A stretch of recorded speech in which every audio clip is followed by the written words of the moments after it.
Buenas noches, señoras y señores. Buenas noches a todos ustedes. Gracias por estar aquí. Esta noche nos reunimos en torno al asiento peligroso de la tabla redonda del rey Arturo, que saben ustedes que estaba reservado para el caballero elegido para hablar de la vida. La vida, como ustedes saben muy bien, es como una aventura. La vida es juego, un juego en el que no todo depende del azar ni de la suerte. Intentaremos esta noche con esos invitados desvelar, desentrañar este juego de la vida. Y cuando el Cordero abrió el séptimo sello, en el cielo se hizo un silencio como de media hora. Y vi 7 ángeles que estaban en pie delante de Dios, y les fueron dadas 7 trompetas. Y los 7 ángeles que tenían las 7 trompetas se dispusieron a tocarlas.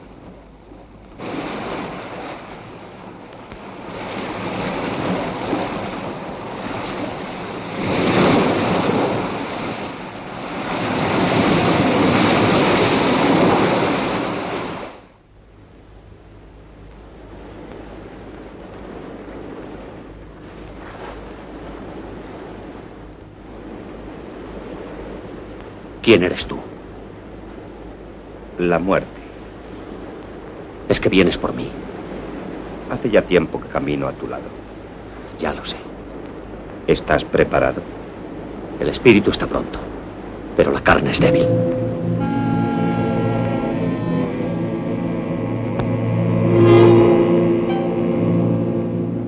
Espera un momento. Es lo que todos decís. Pero yo no concedo prórrogas. Tú juegas al ajedrez, ¿verdad? ¿Cómo lo sabes? Lo he visto en pinturas y lo he oído en canciones. Pues sí, realmente soy un excelente jugador de ajedrez. No creo que seas tan bueno como yo. ¿Para qué quieres jugar conmigo? Es cuenta mía. Por supuesto. Juguemos con una condición. Si me ganas, me llevarás contigo. Si pierdes la partida, me dejarás vivir.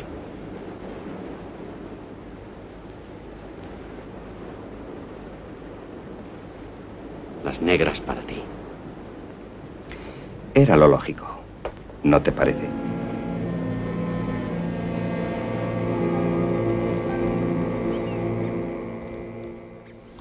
Si te gano, me dejarás vivir. Eso es lo que le dice el caballero a la muerte. Ricardo Calvo es maestro internacional de ajedrez e investigador sobre historia del ajedrez. ¿Qué relación hay entre este juego y la vida, la propia vida? Bueno, un dato muy claro es que el juego ejerce una enorme fascinación sobre todos los que lo practican o lo han practicado. Estoy seguro de que los espectadores tienen, muchísimos de ellos, experiencias personales de obsesión incluso por el ajedrez. Los psicoanalistas intentan explicarlo diciendo que en ajedrez se manejan unos ciertos arquetipos que están en el subconsciente colectivo. Por ejemplo, los niños aprenden que la figura del rey y de la reina enemiga pues son un poco el padre y la madre, como en los cuentos infantiles el rey y la reina, que el peón, un poco en el peón se proyecta un poco la propia biografía del niño, porque va a ir avanzando y se puede transformar cuando sea mayor o llegue a la última fila en una pieza mayor. Es decir, hay una serie de interpretaciones psicoanalíticas, pero el ajedrez y la vida estaba muy claro en los primeros tratadistas, es decir, Alfonso el Sabio en su tratado de 1283 se ve a sí mismo como un rey en el tablero, y de hecho muchos de los problemas de ajedrez que él pone son ejemplos de situaciones políticas o guerreras que estaban en su mente y en su circunstancia.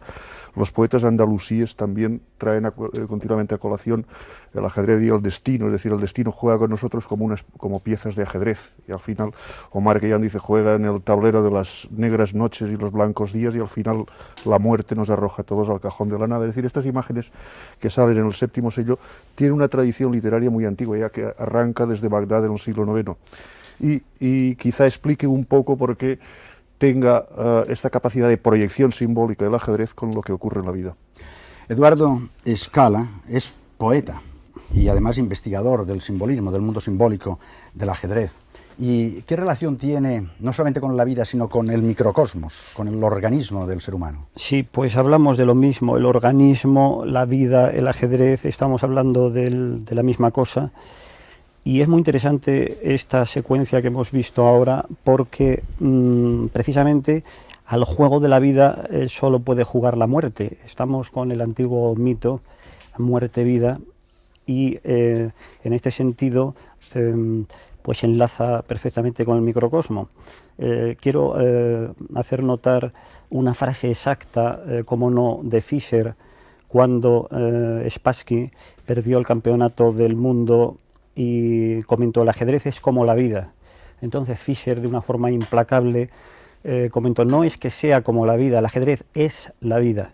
En este sentido, creo que debemos rescatar esta antigua visión exacta, por otra parte, que nos viene, es un misterio probablemente de la India, que nos venga quizá de Egipto, hace 3000 años hay datos. De cualquier forma, esta es la gran referencia. El jugador de ajedrez es un ser que respira, y en su corazón, sístole, diástole, pues tiene el ajedrez marcado, y anda buscando encontrar el otro corazón, que es el rey, para salir, pero en fin, luego hablaremos en tal caso de este tema. Miguel Montes es instructor de artes marciales y director del Instituto Bodhidharma. ¿De dónde? De Córdoba. De Córdoba. El enigma de la partida, porque la vida es siempre enigmática. En otros juegos está el azar, y a ver si uno tiene suerte con los dados, pero ahí hay como un enigma que depende de la persona, ¿no? El enigma de la partida del ajedrez se puede comparar al enigma de la propia vida, que nunca sabemos exactamente por dónde va a seguir, qué curso va a seguir. Sí. Digamos que cada movimiento que uno realiza en una partida de ajedrez demarca una situación, demarca una reacción, y mover bien equivaldría a esa rectación que ya se nos habla en el Bhagavad Gita. Sería tener ese conocimiento sabio, esa sabiduría, y mover correctamente, porque lo que sí está claro es que existe un destino para todo y que cada cual tiene que ir marcando su propio destino. Y cada paso que hagamos en la vida vamos a tener una respuesta a cada movimiento, a cada jugada que realicemos. Luego, como decía aquí el compañero, el ajedrez es la misma vida. O sea, es muy interesante. Podríamos poner en práctica el ajedrez cada uno en nuestra propia vida. Sí. Ricardo, hay gente que a lo mejor no ha jugado nunca al ajedrez, en cambio hay otros que verdaderamente son aficionados y son grandes ajedrecistas. Sin embargo, tanto para unos como para los otros, el ajedrez es un juego que tiene como un atractivo especial. ¿Cuál es ese atractivo? Que incluso la gente que no juega al ajedrez o desconoce incluso el juego, pues lo tiene. Sí, hay respeto hacia el ajedrez. Quiero decir, el ajedrez está envuelto en una aureola de prestigio intelectual y lo está desde hace muchos siglos. Quiero decir, ya el médico judío de Moses Sefardi en España lo pone como las cosas que se tienen que dar para la enseñanza de los nobles, una de las 7 artes que él pone en su tratado, un tratado del siglo XII. Entre los árabes era símbolo de nobleza. En toda la literatura medieval vemos siempre que el héroe de los cantares de gesta aparece jugando al ajedrez como signo de una sabiduría especial. El rey Alfonso el Sabio no desdeñaba dedicarse a él, vamos, como demuestra su códice. Quiero decir, esto ha dejado un pozo. En cualquier pueblo castellano hoy en día hay un tablero de ajedrez y el campesino mira al ajedrez con inmenso respeto. Es decir, esto se ha transmitido a lo largo de muchos siglos y creo un poco que viene condicionado por todos los elementos que concurrían en el juego. Nos vamos a acercar ahora al simbolismo del ajedrez. Las raíces más hondas del ajedrez llegan desde Persia y la India hasta el chaturanga sánscrito, un juego de guerra emblematizado en los 4 cuerpos, infantería, caballería, elefantes y carros de combate, que componían los ejércitos hindúes a los que se enfrentó Alejandro Magno. El nombre castellano as-xedrez procede del nombre árabe del juego, shatrans. Su aparición en Europa también procede de los árabes, quienes ya en el tiempo del califa Omar habrían aprendido dicho juego al conquistar Persia entre los años 638 y 651 de la era cristiana. Los persas llamaban al ajedrez chatrán, y el nombre fue adoptado junto con el juego por los conquistadores islámicos con la modificación sibilante propia de la fonética árabe.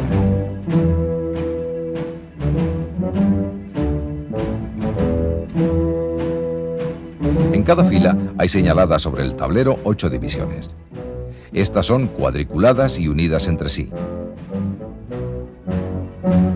Y allí están los campamentos próximos, uno a otro. Los reyes están al mando para guerrear, teniendo un espacio entre los dos. y los rostros de todos están dispuestos para luchar. Se mueven con decisión o permanecen quietos. Sin embargo, no se desenvainan espadas en el combate, porque esta batalla es solo una obra del pensamiento.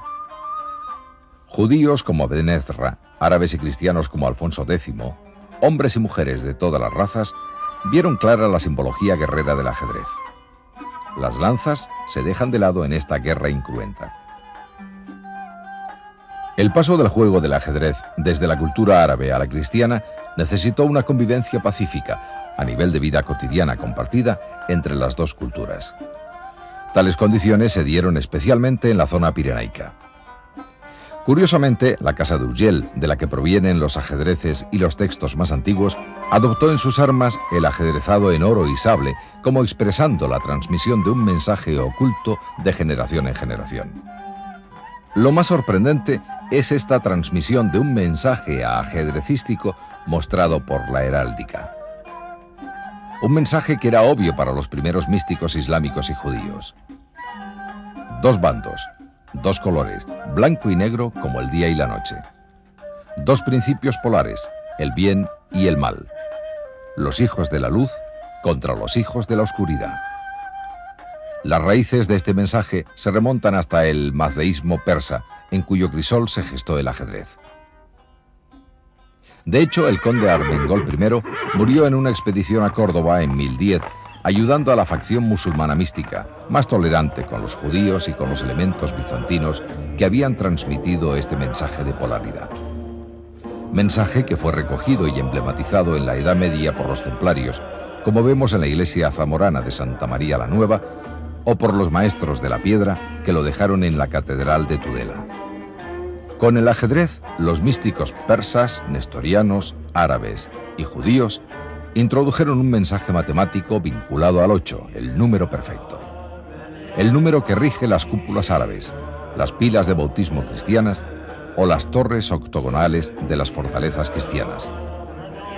El mensaje matemático queda expuesto en los llamados cuadrados mágicos de números, en los que siempre se obtiene la misma suma. Tal mensaje pasa por comunidades iniciáticas hasta la Edad Media y llega hasta los renacentistas como Alberto Durero. El simbolismo de la guerra incruenta del ajedrez tiene hondas raíces psicológicas. El rey y la reina, como en los cuentos y fábulas infantiles, representan también al padre y a la madre. El propio niño, como un peón que crece y se transforma al llegar a la octava fila, ve en este juego un espejo de la vida misma. Sus símbolos ocultos, creados en lejanos tiempos por hombres sabios, siguen estando visibles para todos los ojos que los quieran ver.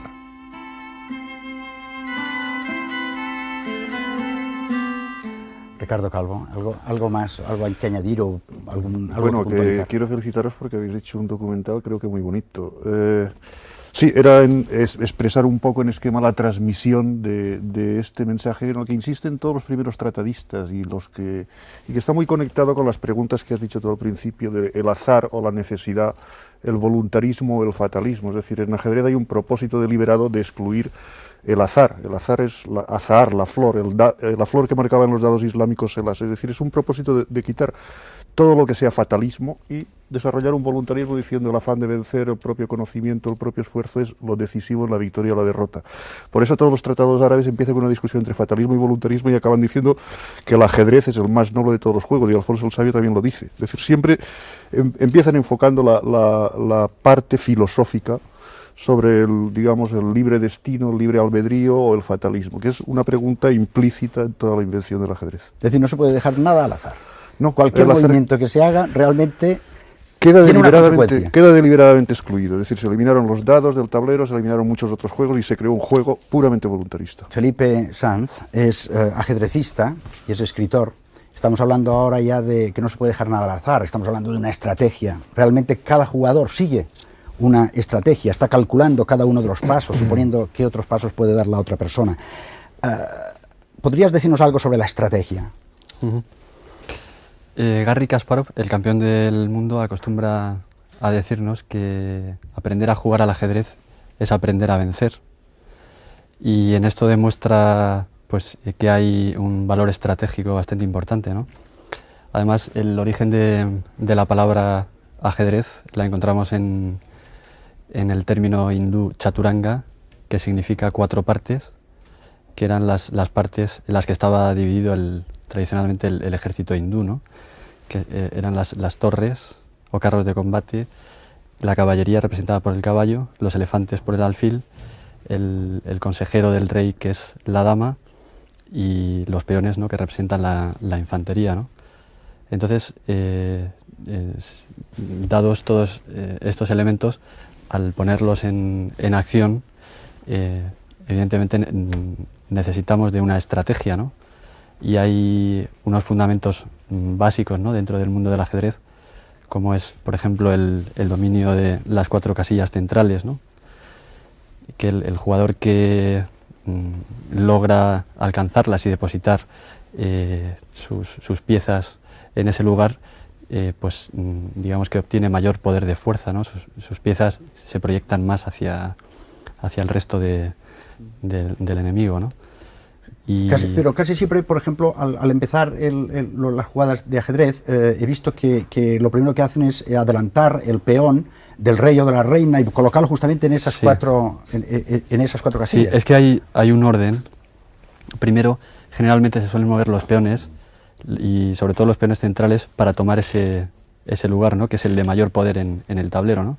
Esto tiene una comparación, ¿no?, con la psicología humana, en la que, bueno, si nosotros dominamos nuestro propio centro, podemos dominar todo lo que gira en torno. Y siguiendo con el tema de la estrategia, ¿tú recuerdas algunas batallas históricas que hayan seguido, tal vez, por comparación, pregunto, ¿no?, una estrategia ajedrecista en la batalla?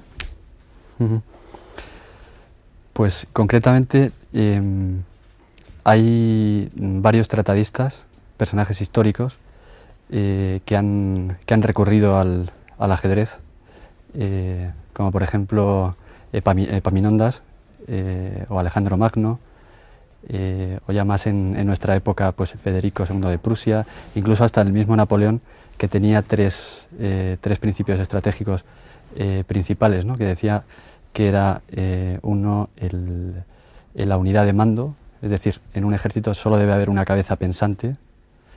El segundo es concentración de fuerzas en el lugar y tiempo oportunos. Y el tercero, sorprendentemente, es un deseo inquebrantable de victoria. La verdad es que es un concepto bastante filosófico, ¿no? El no dar cabida en la mente, ¿no?, a la duda o a la incertidumbre, ¿no? El tener un deseo fuerte, ¿no?, de arremeter contra las dificultades. Ricardo, ¿añadirías algo acerca de la estrategia? Tú que eres historiador, que estás estudiando la historia del ajedrez.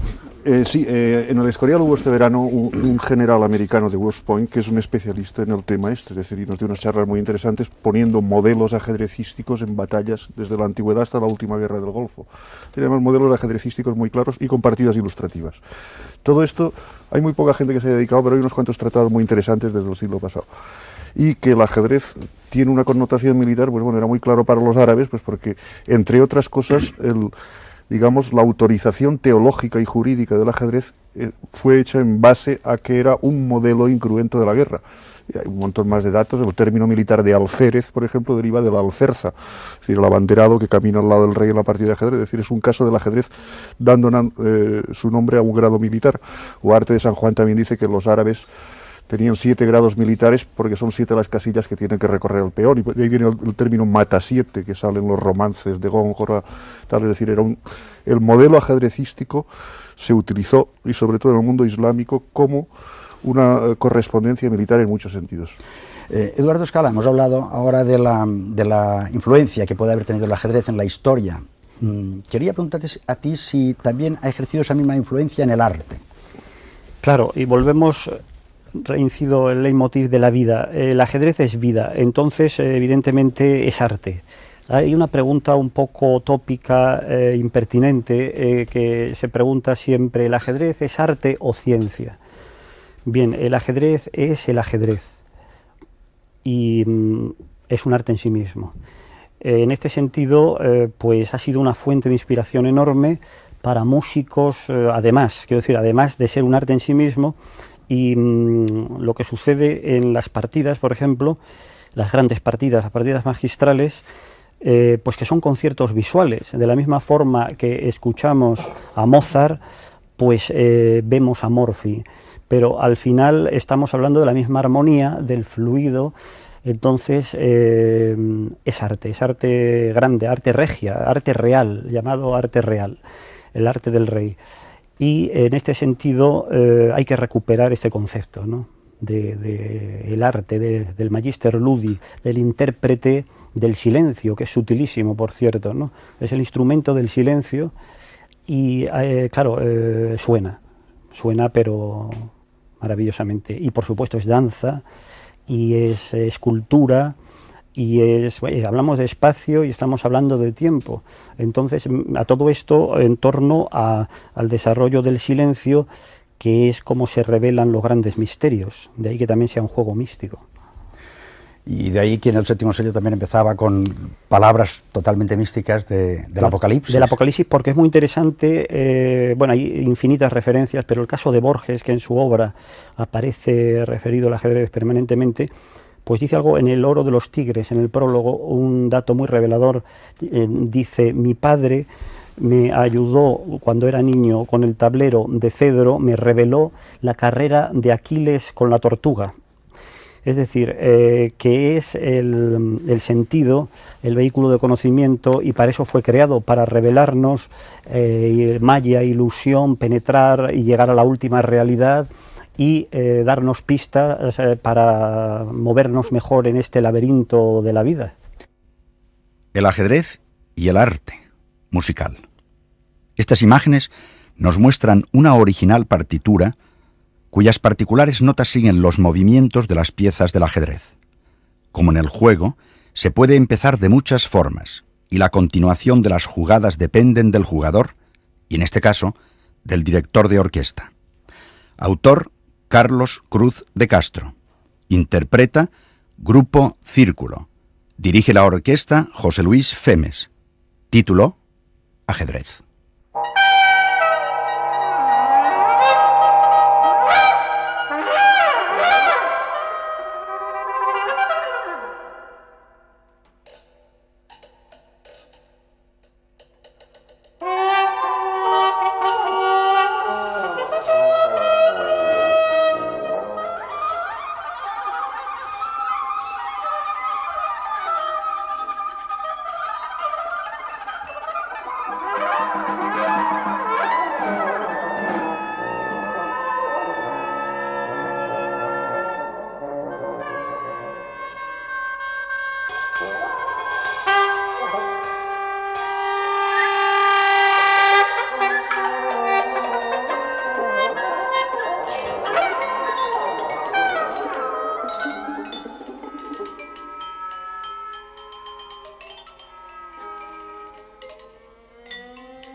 Miguel Montes, y del arte, vamos a hablar de las artes marciales.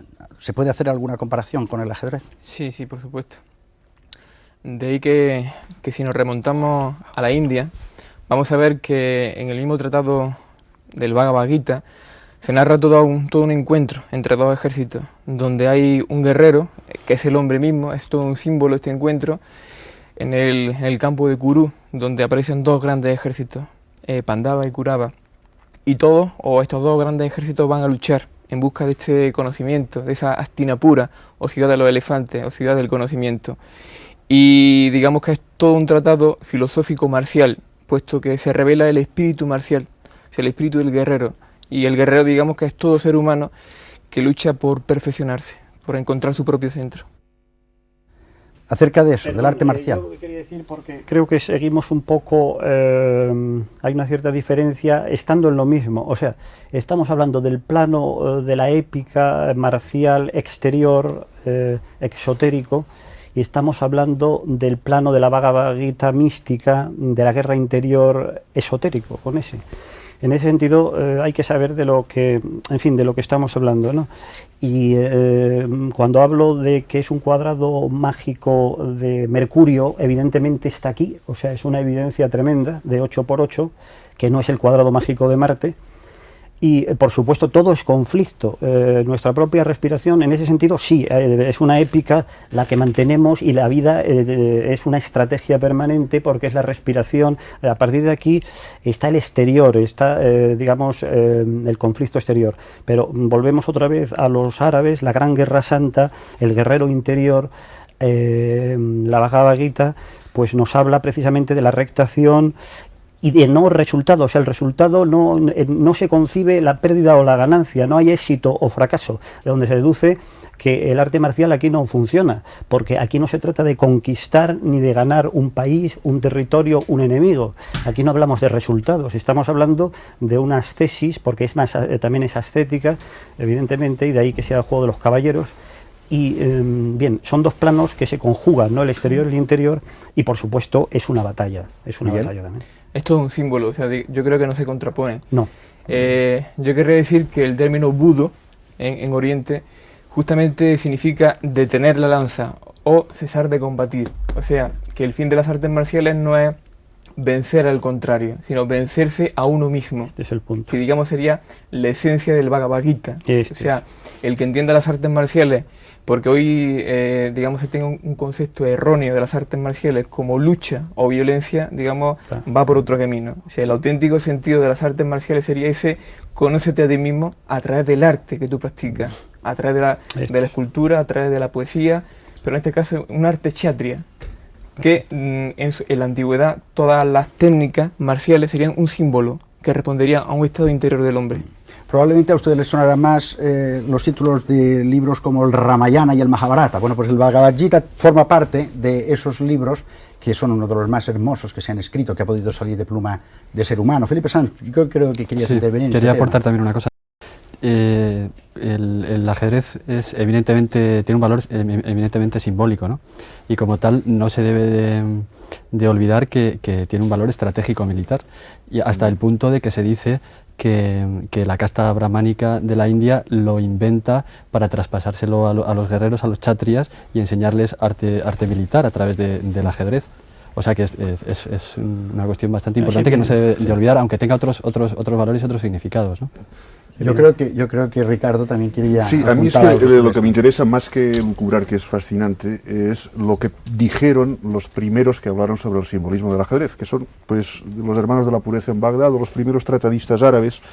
Y estos días he estado leyendo, referente a los dos bandos y a la batalla por el conocimiento, hay una imagen en un poeta andalusí, Ibn Hani de Sevilla, lo he estado leyendo ahora en Vernet, y representa, este era un ajedrecista y está hablando en el contexto del ajedrez, y describe una batalla entre la sombra de la noche y las luces de la aurora, en la que los ejércitos son las estrellas, enumera las estrellas que demuestran un cierto conocimiento astronómico, pero invoca esta imagen como símbolo del negro y el blanco, de la luz y la sombra, que por lo visto, según dice el arabista Vernet, es una imagen hebrea, es decir, que aparece ya en la Biblia con el nombre de Yahvé Sebaot, es decir, el dios de los firmamentos y el dios de los ejércitos, que luego lo retoma la liturgia cristiana en el Trisagio de Isaías, porque es una cita por lo visto de Isaías.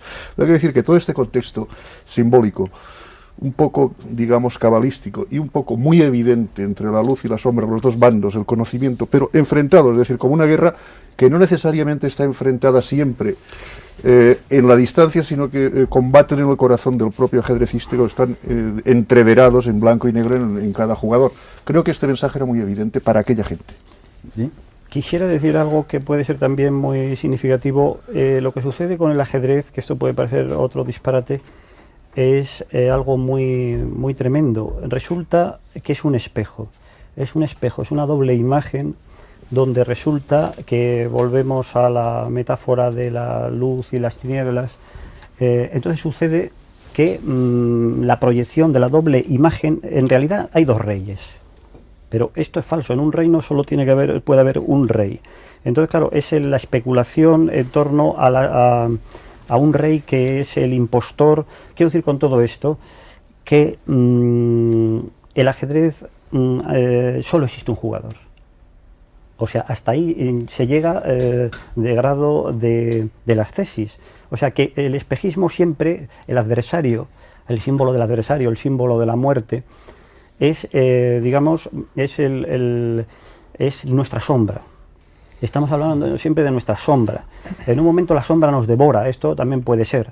Pero es tremendo, y lo vemos ahora con las máquinas, lo que está sucediendo, que es maravilloso, porque es purísimo el ejercicio de jugar contra un espejo frío, que ya no hay, digamos, la gratificación de ganar a tal o cual jugador, y es la búsqueda, ganarte a ti mismo. O sea, siempre estamos hablando de las tesis y de la mística. O sea, que en el fondo el de enfrente no existe, existen nuestros errores.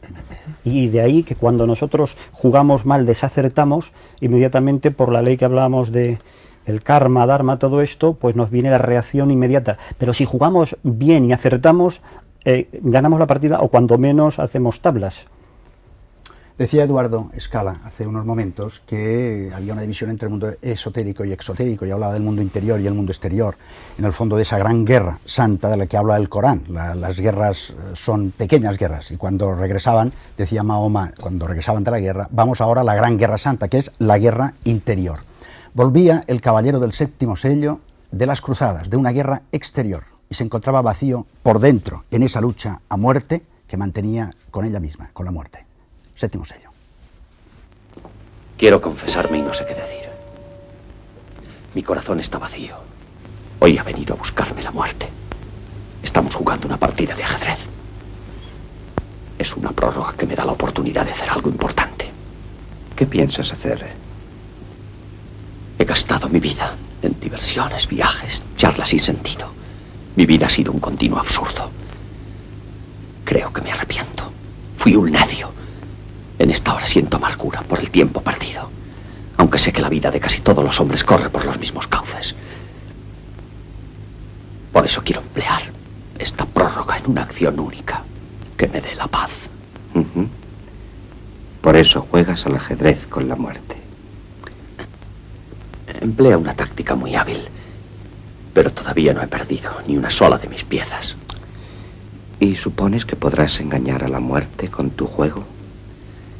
Gracias a una combinación de alfiles y caballos que aún no me ha descubierto.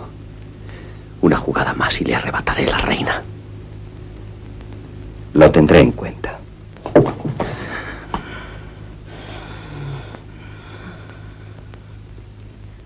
Me has traicionado. Tratas de engañarme. Pero cuando nos enfrentemos de nuevo, yo encontraré una salida. Nos veremos pronto. Seguiremos jugando. Felipe Sanz, un juego psicológico, el del ajedrez. ¿Te parece?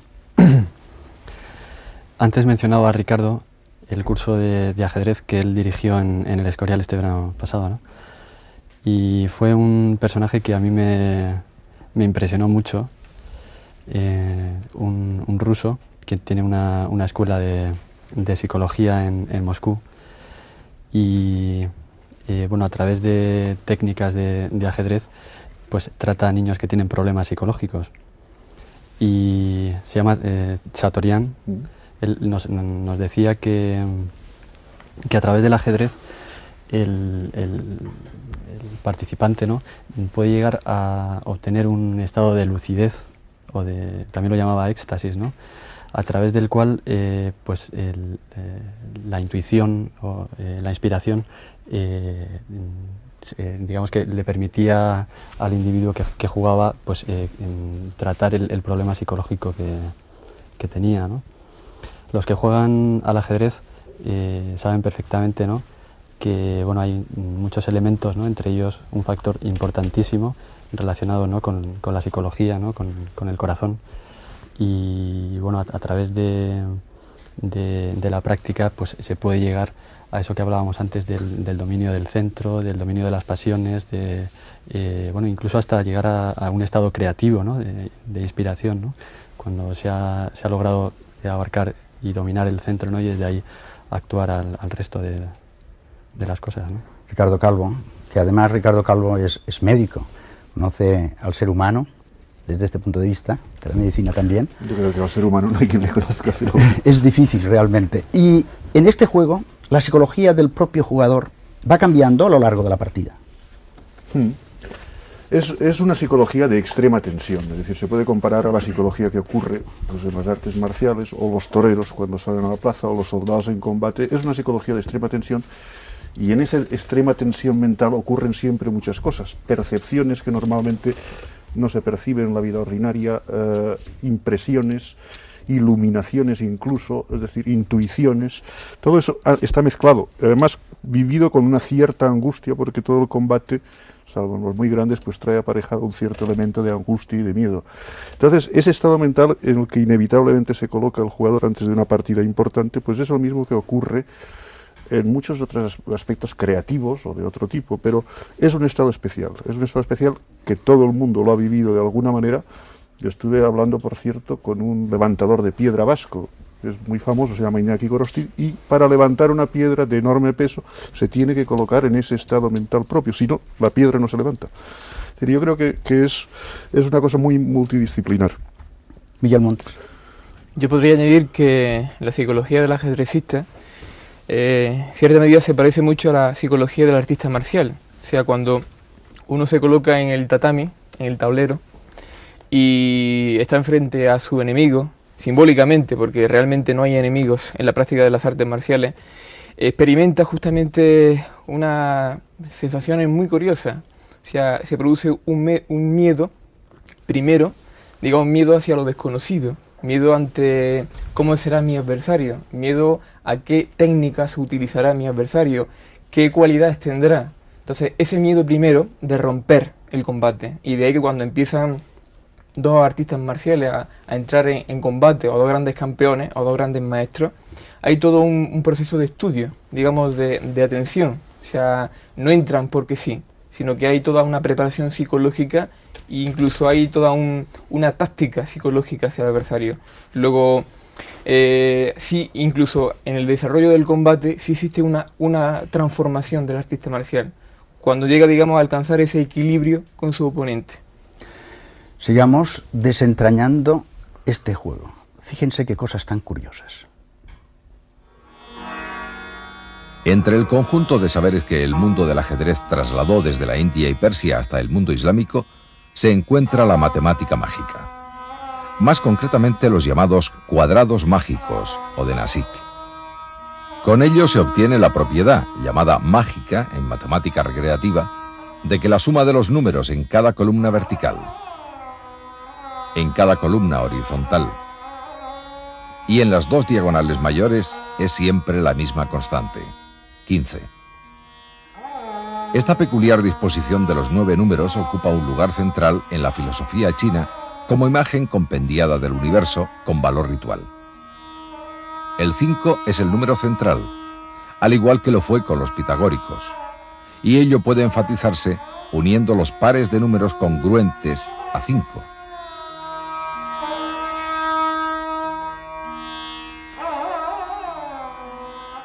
Se obtiene así una esvástica que simboliza el giro incipiente que transformaba el cuadrado, representación alegórica del espacio, en el círculo, representación simbólica del tiempo. El cuadrado mágico aparece grabado en los templos hindúes de Nashik, ciudad dedicada a Shiva, y se usaba como talismán o amuleto por creerse que dentro de estas disposiciones de números habitaban propiedades misteriosas. Y desde entonces arranca la tradición que vincula el resultado de la suma, 15, con el valor numérico de las primeras letras del nombre sagrado de Yahvé. A los ajedrecistas interesó especialmente el cuadrado mágico de Mercurio sobre el tablero de 64 casillas. Todos los movimientos de las piezas del ajedrez árabe antiguo están aquí mágicamente compendiados. La suma de todas y cada una de las líneas y columnas, es decir, el movimiento de una torre, obtiene siempre la misma suma constante, 260. Si una alferza medieval, la antigua dama, recorriese paso a paso las dos grandes diagonales, también se obtendría la misma suma constante, 260.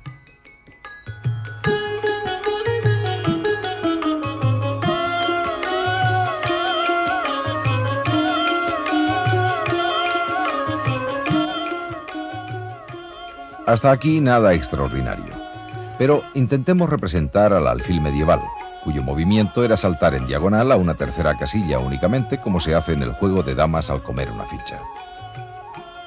Si movemos el antiguo alfil a sus 8 casillas posibles, obtenemos la misma suma mágica de 260.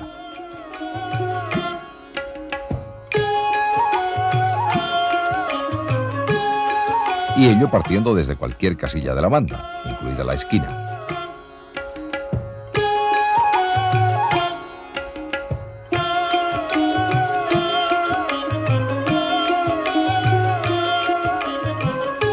Ello empieza a ser sorprendente. ¿Y el rey?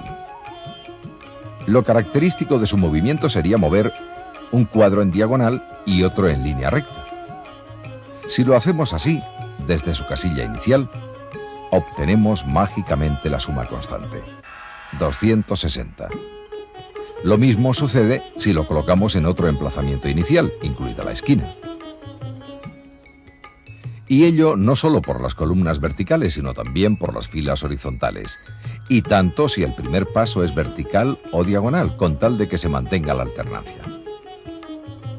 El mensaje del tablero explica que los movimientos de las piezas de ajedrez no se inventaron por casualidad, sino obedeciendo a un propósito numerológico cuidadosamente deliberado. Eso explica también la leyenda persa, de que un grupo de hombres sabios fuese retado, al ver el ajedrez y las piezas, a que adivinase las reglas del juego. Con la disposición de los números, era posible hacerlo. Ricardo Calvo, después de todas estas imágenes, resulta bien curioso la exigencia de una programación, no solamente del propio juego, sino del propio cerebro del individuo, del jugador, para poder jugar. Sí, bueno, para competir y más al nivel de competición que hay en cualquier llamado deporte, y el ajedrez administrativamente está catalogado como deporte, por supuesto que hace una programación. Lo interesante es el proceso mental, que bueno, hay algunos tratados de psicólogos modernos, porque sirve como base para futuras planificaciones, por ejemplo, en el terreno de las computadoras o programas cibernéticos que tienen ya un desarrollo bastante considerable. Entonces, hay estudios sobre esto, y estudios psicólogos muy serios, en libros muy gordos, sobre el proceso mental del ajedrecista, pero que la experiencia demuestra que nunca es del todo científico. Quiero decir que el ajedrecista, por mucho que intente ser racional en su análisis de la jugada que debe de hacer, casi siempre acaba decidiéndola por otras razones emocionales o que se le imponen, es decir, un relámpago de inspiración, o de repente, después de haber estado media hora calculando una jugada, se hace la primera que se le ocurre. Es decir, es imprevisible porque el proceso del ajedrecista no es 100% racional, sino que está teñido o impregnado de un montón de otros componentes, incluso, digamos, emocionales, inspirativos, semimágicos a veces, pero desde luego eso es lo que hace que la partida de ajedrez no sea, digamos, un puro juego matemático. Por cierto, que en el programa, ese tablero del 8×8, que a mí siempre me ha fascinado, el movimiento del caballo también da 8. Es decir, que me quedé muy sorprendido cuando comprobé los ejercicios que tenían en los manuscritos islámicos de la vuelta del caballo, y siempre después de 8 saltos se puede recorrer todo el tablero sin pasar 2 veces por una casilla, siempre repitiendo la misma cifra cabalística de 260, que es, por cierto, los cabalistas el número de Yahvé, el número sagrado de las 4 letras del nombre de Dios. Ya que estabas hablando ahora de la cábala, que es el árbol del conocimiento, Felipe Sanz hablaba del conocimiento. ¿A través de todo ese juego se puede llegar a esa sabiduría interior, ese conocimiento? Dicen que sí, quiero decir, yo no soy ningún ejemplo particular sobre esto, pero yo estuve hablando, por ejemplo, en el Escorial con unos sufíes de Turquía que vinieron y hablaban del ajedrez con el respeto como una de las vías de conocimiento. De hecho, yo creo que las cosas son más simples, es decir, el trabajar en el campo es una vía de conocimiento que pone en contacto con la naturaleza, la artesanía bien hecha es otra vía de conocimiento, cualquier arte, la música, la pintura y por supuesto el ajedrez. Y estoy convencido de que sí, porque para llegar, digamos, a sobresalir, es decir, se requiere disciplina interior, conocimiento, una serie de actitudes y una cierta vinculación con valores superiores. Es decir, casi una religión en el sentido etimológico de religar, es decir, contactar una actividad humana con valores superiores. Es decir, creo que en este sentido el ajedrez es una religión, lo que explica un poco por qué las religiones oficiales siempre lo han querido tener controlado o por lo menos con cierto rechazo, tanto la islámica como la hebrea como la cristiana. Miguel Montes ha dicho que las cosas en el fondo son más simples, ¿no? Y lo más simple es la unidad, es el centro, el centro de la rueda. ¿Tiene algo que ver el centro con el juego del ajedrez? Y ese centro del que hemos hablado sí, al por principio. supuesto. Digamos que el centro, o poseer el centro, es todo un símbolo, y digamos que sería esa unión de los opuestos. Digamos que incluso en algunas, bueno, en algunas no, en todas las artes marciales, vietnamitas, coreanas, japonesa, etcétera, etcétera, se da este símbolo del centro. O sea, a través de las katas, a través de los punces o formas, se explica el simbolismo del centro, en el cual, digamos, el artista marcial, el ejecutor de ese arte, se halla en el centro, digamos, y tiene que hacer todo un recorrido simbólico, tiene que realizar una lucha simbólica con esos enemigos invisibles que no puede percibir. Y que haciendo ese recorrido debe devolver justamente otra vez al centro, pero ya transformado, se ha venido transformado, se ha superado a sí mismo y algo aprendido. La idea del centro es la toma de conciencia, o sea, es poseer ese yo, ese dominio material y espiritual, que tan difícil es. ¿Qué tan difícil es espiritual? Eduardo Scala, has hecho alusión en varias ocasiones a la mística y el centro. Todos los místicos llegan siempre al uno, a la unidad. Hay mucho de mística en el ajedrez, ¿no? Claro, el ajedrez, lo decimos, es el juego real, es el juego del centro. El jaque mate finalmente es el alcanzar el grial, alcanzar el cáliz, que de hecho es muy curioso porque hasta la iconografía de las piezas pues son la representación del cáliz, del rey, con la cruz, en fin. En este sentido, cuando a través de la aventura, de la travesía, de aventuras y desventuras que tiene para llegar al país del cielo, del otro lado de la tierra, el caballero, ¿no? Que esta es la representación, es del sur al norte, ¿no? La partida siempre se establece también de sur a norte, ¿no? En este sentido, el jaque mate, pues, es la consecución de la victoria interior, del propio centro. Claro, mientras tanto hay una derrota exterior y volvemos a hablar de la épica y de la conquista exterior. Pero lo más importante, y por eso aquí sí, se produce o se debe producir una suerte de éxtasis, un gozo inefable, cuando se ha jugado lo exacto y realmente que ordenaba la posición, que esto es lo más sutil de todo, o sea, porque como es cambiante permanentemente y es una transformación continua, pues hallar el hilo de la armonía, el hilo que conduce a la jugada, pero claro, el mito de la encrucijada es permanente, cada jugada que se asimila a jornada también, pues tenemos muchas posibilidades, y claro, ahí es la multiplicación y ahí salta el error, porque estamos sometidos a una terrible tensión de discernimiento. Y bueno, sí, es el juego del rey, es el juego del centro, el jaque mate es la conquista del cáliz, del grial, del centro interior de uno. Del centro interior de uno, la búsqueda del grial, que era la búsqueda por la que los caballeros de la tabla redonda del rey Arturo se metían en aventuras y en las encrucijadas tenían que elegir un camino, que era el camino de ese centro y de esta unidad. En la aventura de la vida no todo es azar, como en el ajedrez del jugador depende la victoria. Buenas noches y hasta la próxima semana en la tabla redonda. Y cuando el Cordero abrió el séptimo sello, en el cielo se hizo un silencio como de media hora. Y vi 7 ángeles que estaban en pie delante de Dios, y les fueron dadas 7 trompetas.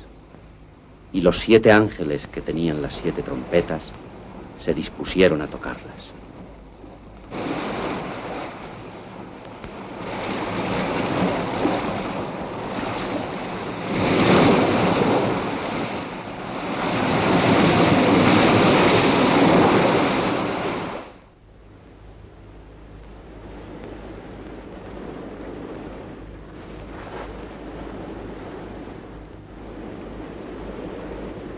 ¿Quién eres tú? La muerte. Es que vienes por mí. Hace ya tiempo que camino a tu lado. Ya lo sé. ¿Estás preparado? El espíritu está pronto, pero la carne es débil.